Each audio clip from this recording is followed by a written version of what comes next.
6টা গরু আনছি আমি ভাই। 6টা গরুরে 3টা হাট দেয়াইছি। 3টা হাটে গাড়ি ভাড়া 15,000 টাকা গাড়ি ভাড়া গেছে।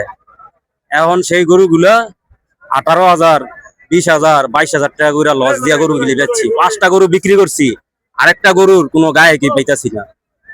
20,000 টাকা লস দিয়া দিয়া গরুগুলি বিক্রি করতেছি, তারপরেও কোনো ক্রেতা নাই কে। হম না ভাই, ঈদ তো ভালোভাবে কাটার কোনো ইয়েই দেখতে পারতাছি না।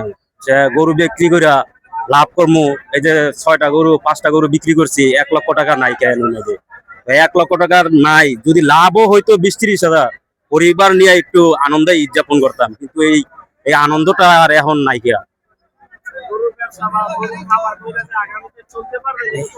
না এইবার মনে করেন যে গরু খামার যে করমু, মানে এই আশাই মনের ভিতরে একটা যে একটা আকাঙ্ক্ষা থাকে, অনেক কষ্ট মনের ভিতরে। সামনে যখন গরুর খামার করমু, এই দেখতে পারতাছি না। এবার যখন গরু এত লাভ যাবে, মানে আরো 10 বছর আগে এরকম বাজারটা হয়েছিল, ঠিক ওই বাজারটা এখন আজকের বাজারটা, মানে দিন যাচ্ছে প্রতিদিন প্রায় গরুর পিছে 5,000, 10,000, আজকে 15,000 টাকা পর্যন্ত গরু পিছে দাম কম বলতেছে। তারপরেও গরু ছাইড়ে দিম, কিন্তু ক্রেতা নাই কে।